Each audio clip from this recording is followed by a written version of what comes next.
Alright, bonjour, ladies and genitals. I am here to bring you an immensely important update on Cardano. Like usual, there's a lot to talk about, so in this video, I'm going to run through some technical analysis. I'm going to talk about potential bullish divergence that we're seeing with Cardano, and I'm going to mention a major news story that you need to be aware of. So, if you like the sound of that, I need you to do me a favor. You gotta like, subscribe, comment, and share, and hit that bell icon to be notified of new uploads. Because look, I was saying, ever since Cardano was below 40 cents, you can look at previous videos I was making. If we break out of this ascending triangle that we were in, we're likely to explode. I was making videos as soon as we broke out. Let's say you would have gotten in at the top of this breakout. If you were watching and following the channel, you could have been up on Cardano over 165%. So folks, you know what to do. Hit that bell icon, subscribe, stay tuned, because we're going to be bringing you absolute gold. So folks, before we delve into the technicals, and don't worry, I know there's a lot of lines here, but I'm going to simplify things. Let's talk about a major news story. Cardano blockchain gets first liquidity aggregator in Orion Protocol. So, folks, Orion Protocol is a decentralized gateway to the crypto market, one that allows users decentralized access to liquidity from centralized exchanges like Binance, KuCoin, and BitMax, and decentralized exchanges like Uniswap. So, now that you know what that is, IOHK is in the news today after it announced a partnership with Orion Protocol, with the latter becoming the first liquidity aggregator for Cardano on the blockchain. So, Orion Protocol, first liquidity aggregator for Cardano. Interesting. That is a big deal. It's good to see partnerships in different projects starting to utilize the Cardano ecosystem. So, folks, there's a lot to discuss with Cardano right now. I know there's a lot of lines here, but don't worry, I'm going to simplify things. I think the main takeaway from what we're looking at here is that Cardano is in a sideways moving channel. From about $1, I'd say about $1.05 to about 95 cents, kind of being the floor of the channel, and here at $1.50 to about $1.47, kind of being the top of the channel. So we're stuck in this channel, and we're waiting for a breakout. Now, there's some sub channels that we need to be aware of, but before we do, let's just acknowledge that we have, no, that's not what I want to do. We have a Fibonacci retracement level of the 236 from the very macro bottom of price action to the very macro top, right below us, acting as support at about $1.15. So if we start to break below that, very bad news bears, very no bueno. We could 100% see bearish continuation if we start to break below the 236. But as long as we remain above $1.15, I think Cardano might be in the clear. Now, the key resistance level that we need to get above of in the short term to see bullish continuation is that $1.20, $1.22 to about $1.25. We can see this is a very price reactive level everywhere we look. So once we can get above that, I think we can see that bullish continuation. But we have additional resistance right above us here at about $1.30. We can see we wicked off this region, it's a very price reactive region, and we have the 0.5 Fibonacci extension level right above us, acting as resistance there at the 0.30. You can see here, we try to pump, we try to break above, we could not. So the $1.30 is going to be that resistance level that we need to tackle if we can get above $1.25. If we can get above these two regions, I think it makes it far more likely that we retest all-time highs. But these are the key regions to look out for. So I think we're just going to move sideways within this sub-channel before we break out of this macro channel that we're in with Cardano as well. I want to mention what I believe to be maybe the most important support level for Cardano, that being the 100 EMA on the 10 hour. Certainly a very important support level for Cardano, because we can see last time we pumped and dumped, where did we stop dumping? Where did we find our support? The 100 EMA on the 10 hour. Again, we can see several times how the 100 EMA on the 10 hour was kind of that bedrock of support for Cardano. And again, we have a bunch of clusters of support all throughout this range from $1.10, $1.15. We have the Fibonacci retracement 236. We have the spike in volume. We have a nice price reactive zone, and we also have that 100 EMA on the 10 hour in this zone. So strong support right below us over here. If we start to break below this region, very bad news bears, very no bueno. So something we can take a look at to try and understand better what the next move could be for Cardano is the Bitcoin pairing and the Ethereum pairing. Lots of interesting stuff going on there. But before we delve into that, I want to take a moment to look at our indicators, because there's lots of interesting stuff going on that I see with the indicators. The daily MACD looks ready to perhaps have a bullish crossover. If it does, if we can start to get above this key resistance level, maybe we have a bullish crossover.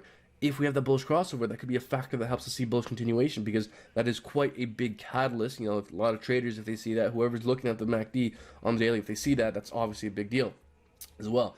I'm beginning to note that we could be seeing bullish divergence here on our daily RSI. We can clearly draw a trend line, something like this, a resistance line. So we're certainly testing it at the moment. If we can break above this trend line that's acting as resistance here on our RSI, then I think that is when we see Cardano truly start to break out bullishly. So the question is, will we break out now? Will we go for that further leg down? Whenever it is that we break out bullishly from this trend line, from this resistance line here on the RSI, I think that is when we break out bullishly and we see that impulse to the upside. If we get rejected, again, we could see an impulse down, at the very least retest $1.20. We can see how there's a VPVR point of control right there where the most amount of volume was traded. So if that doesn't hold, I think we're retesting this green zone. And if that green zone doesn't hold, I think we're probably going to retest, you know, $1.05, $1.95, somewhere in this zone here. So understanding how that RSI reacts over the next, few days, like day or two, like the next 2-3 days, are going to be very important for understanding what the next big move is for Cardano. We could be seeing a big move soon, especially if we start to get that bullish divergence in the RSI and a bullish crossover. So the next 2-3 days for Cardano are going to be very, very critical as well. Looking at the Cardano Bitcoin pairing can be very important to understand what the next move could be for Cardano, because we broke above these two key resistance levels. Now we're trying to test them as support. Will we maintain above this peak? If we can hold above this peak and start to get above some resistance levels like this wick right here, this cluster, these two wicks, if we can start to get above that and this body candle and this wick right here, I think we could see bullish continuation. And if we start to see Cardano move against Bitcoin and start to move up, tackle these resistance levels, that is going to be a factor that helps the US dollar value of Cardano pump. But again, the opposite. If we find rejection, if we retest this thing and it fails and we fall through, I think that will be one factor that definitely probably will have some influence on Cardano, and we could definitely see a pullback, especially if we start to fall below this key support level. So understanding if we can maintain above this key support level against Bitcoin, I think will be very telling for understanding if Cardano can remain bullish in the short term as well. The Ethereum pairing, folks, we are testing these 3 wicks to see if we can hold this area as support.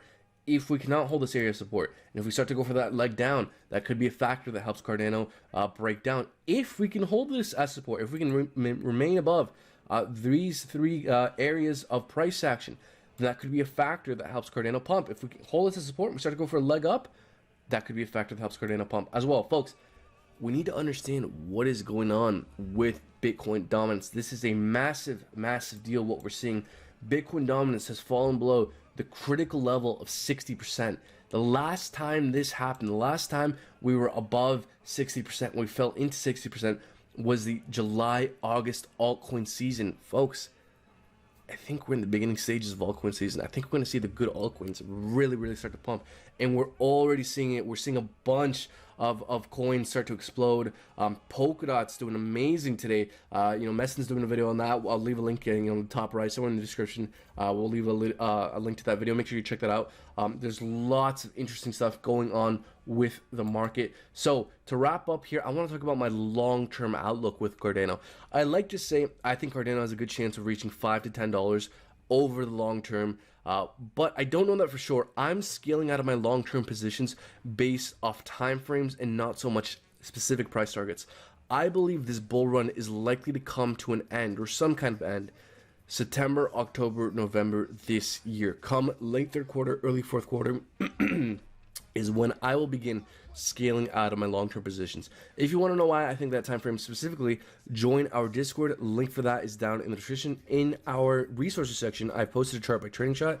Excuse me.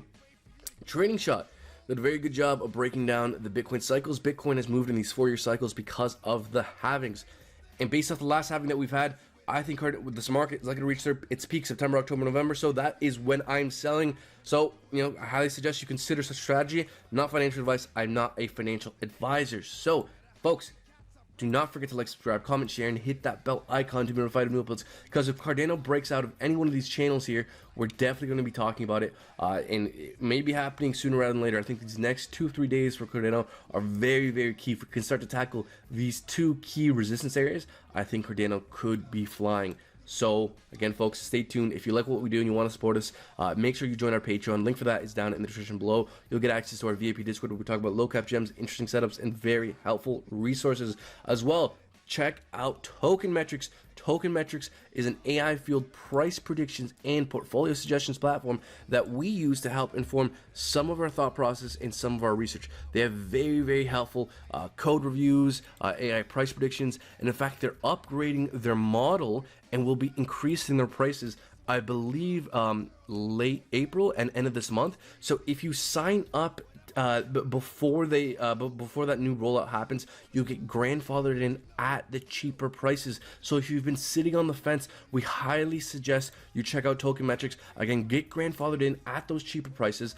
So you know, this is what Token Metrics thinks will be the top performing cryptos based on a year-long horizon, and this is always changing. So if you want access to powerful AI price predictions, check out Token Metrics. Link for that is down in the description below. If you use our code, you get a 10% discount. So folks, I'm going to wrap it up here. Thank you so much for watching. Until next time, take care.